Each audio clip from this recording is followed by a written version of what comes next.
నమస్కారం, నేను అలేఖ్య. తాండవ న్యూస్కి స్వాగతం. ఎంచుకున్న ఏ వృత్తి అయినా సమాజ అభివృద్ధికి దోహదపడాలనే లక్ష్యంతో ప్రతి ఒక్కరూ పనిచేయాలని మాజీ రోటరీ గవర్నర్ విశ్వనాథం అన్నారు. తుని పట్టణంలో నిర్వహించిన రోటరీ ఆదర్శం కార్యక్రమంలో ఆయన ఈ వ్యాఖ్యలు చేశారు. తుని పట్టణంలోని స్థానిక రోటరీ క్లబ్ ఆవరణలో రోటరీ ఆదర్శం కార్యక్రమాన్ని ఘనంగా నిర్వహించారు. వివిధ రంగాల్లో నైపుణ్యం సాధించి సమాజానికి సేవలందిస్తున్న 14 మంది ప్రతిభావంతులను రోటరీ కమిటీ ఆధ్వర్యంలో శాలువాలు కప్పి సన్మానించారు.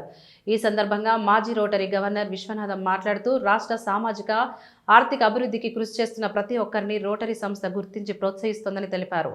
సమాజ సేవే రోటరీ ప్రధాన లక్ష్యమని ఆయన పేర్కొన్నారు. ఈ కార్యక్రమంలో రోటరీ క్లబ్ అధ్యక్షులు, కార్యదర్శులు నాగిరెడ్డి, ప్రసన్నకుమార్, రామకృష్ణ, కిషోర్ రెడ్డి, మధుబాబు, వీర్రాజు, గణేష్, మంగారాజు, ప్రసాద్ తదితరులు పాల్గొన్నారు. నా జీవితంలో అంటే ఈ మాట నా మనస్ఫూర్తిగా చెప్తున్నాను.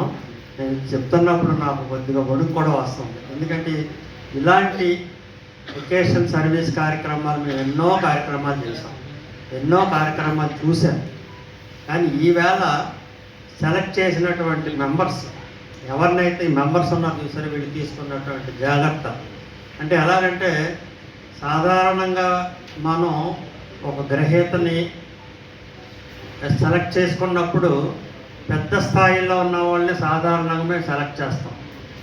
వాళ్ళని సెలెక్ట్ చేసి తీసుకుని వచ్చి వాళ్ళ వల్ల కూడా మాకు ఏదన్నా ముందు లాభం ఉంటుందో లేదో కూడా చూసుకుని వాళ్ళని మేము అవార్డు ఇవ్వడానికి ముందుకెళ్తుంటాం. కానీ ఈవేళ ఈ తుని వాళ్ళు ప్రత్యేకించి ఇంతమందిని ఒకేసారి వివిధ వృత్తుల్లో ఉన్నటువంటి ఎలాంటి వృత్తులు అంటే ఇక్కడ మీరు అందరూ చూశారు, ఎలాంటి వృత్తుల్లో నుంచి వచ్చారో, ఏ స్థాయిలో నుంచి ఇక్కడికి వచ్చారో వాళ్ళ తాలూకు స్పందన కొన్ని చూసిన తర్వాత వాళ్ళని మనం సన్మానించుకోవడం నిజంగా చాలా అభినందనీయమైనటువంటి విషయం. చాలా వరకు ఇప్పుడు ఇంకా కొంచెం డెవలప్ అయింది. కాబట్టి దయచేసి మీ ఇంట్లో అమ్మాయిని మాత్రం వాళ్ళు ఏం చదువుతారంటే అది చదివించండి.